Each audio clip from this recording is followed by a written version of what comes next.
Well, all of a sudden, we have this arms delivery coming in from South Korea. 10 K2 main battle tanks and 24 K9 howitzers. Certainly not enough to change our global power rankings in tanks or artillery, as Poland will remain at 23 in tanks and 12th in artillery. There's an article floating out there about the Polish government going after Polish mercenaries as they state they hadn't gotten proper permission from the government to go over there. Yeah, this is of course coming from the government that seemed ready to pull all of NATO into the war recently. This is the second narrative we've caught wind of that Poland is backing away from aggression against Russia. The actual actions tell us otherwise, though. Recall that we had this weird crank phone call between the Polish head and EU leader imposters that was reported. They published officially that they were afraid of the conflict with Russia in that really weird phone call, so we will see. Russian Ministry of Defense reported once again that they killed a large group of 90 Polish so-called mercenaries. Note the language that Russia refers to them as. Then we have this conflicting information on Victoria Nuland's latest trip. I double-checked where she was headed before publishing a previous episode, and according to the State Department website, it said that she was going to Poland. However, later, I continued to see mainstream articles indicating that she was in Kiev with Zelensky. Well, I don't know where the warmonger really was, but it's very interesting and a bit of a red flag that A, she is out in the region, period, and B, that there is this conflicting information on where she went. Let's recall that she was extremely worried about Russians closing in on these biolabs. Just thought we'd throw that in there in case you forgot. Well, surprise, surprise. Then we have NATO chief Jens Stoltenberg warning on Friday that we could have direct conflict with Russia. It's a big surprise to our chief. Plan A isn't going so well, so it's time to go to Plan B. We said on our last episode on Pearl Harbor Day that the World War II theme was popping up everywhere we looked. Well, it sounds like Jen is going to that World War Plan B now. Let's just check in quickly on this hungry veto that they issued against the Ukraine aid, and it turned out to be 18 billion instead of 30 billion like we had read. Well, apparently they want to know where the EU blackmail is. They're patiently waiting for what kind of blackmail they're going to receive. So it turns out the EU will just circumvent the veto to get what they want. They have proven they will do anything they need to get their way, change laws, create their own courts, threaten, and even steal. So let's take a look at why these guys are so happy. Shanghai Cooperation Organization and the Commonwealth of Independent States member states met in Moscow. Well, they just added 2 big-time defense ministers to their war room. We have Iran, ranked at number 14, and China, who we have ranked at number 2, joined the party. So Sergei Shoigu says at the meeting that transition to a multipolar world opens up new opportunities for cooperation. Sergei Shoigu held a meeting with Chinese, Tajikistan, Iranian, Armenian, and Kazakhstan defense officials. Russia is ready to expand the areas of military cooperation with Kazakhstan. In turn, the Armenian defense minister noted that this is his 4th meeting this year. Russia intends to continue supplying arms and military equipment to boost Tajikistan's combat capabilities. Russia is providing unprecedented military support in exchange for drones to Iran. We did point out on our last episode that, yeah, we are quickly approaching World War here.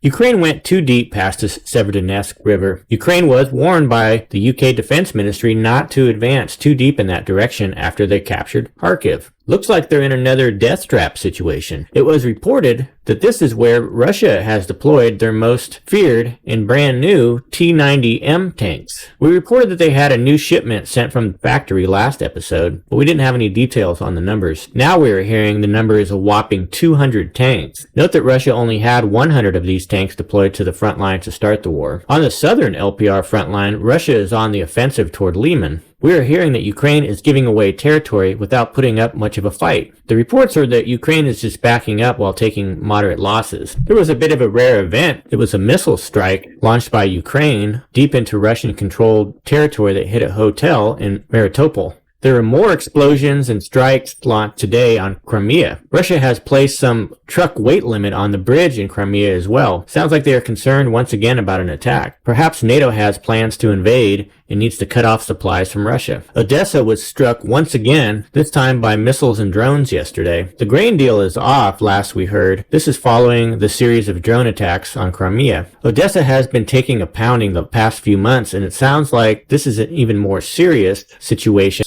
As a matter of fact, the entire southern Ukraine-controlled territory has been just completely bombarded the past few months. In the Bakhmut black hole, no more detailed information on the number of losses is coming out. This is probably a bad thing. We did, however, hear that the Foreign Legion of Ukraine decided to step away from the action altogether. In southern Bakhmut, the Russians have captured a junkyard. And just north of Bakhmut, the Russians are entering a forested area. Not sure if this is wise for them, as this terrain has proven to be extremely unfavorable for them. All of Bakhmut is now under Russian artillery control. Sounds like the Ukrainians lost another MiG-29. There has been quite a bit of speculation that Russia could invade through Belarus. I think this is quite highly unlikely right now, but could see that happening later if Ukraine is forced to reinforce the eastern fronts. Putin has laughed off the idea that they need to mobilize more troops right now. It sounds like he's in no hurry to bring in the remaining 150,000 in training. Perhaps they're planning to build more artillery, tank, and mechanized brigades with them, then just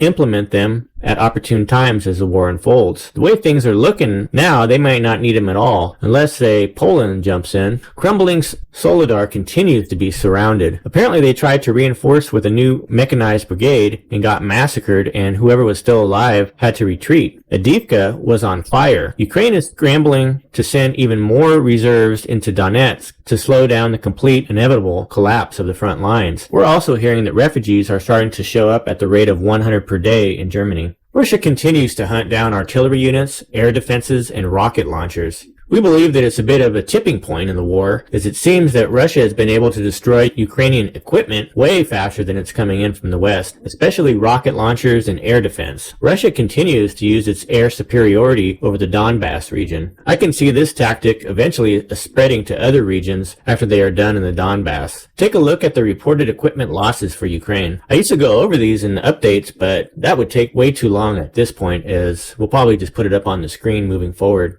We still don't know the details from the latest air raid across Ukraine. We did, however, want to put up the map so you could take a look at the scale of the air sirens that were going off all over Ukraine. We'll keep you updated on what results from that. And thanks again for watching.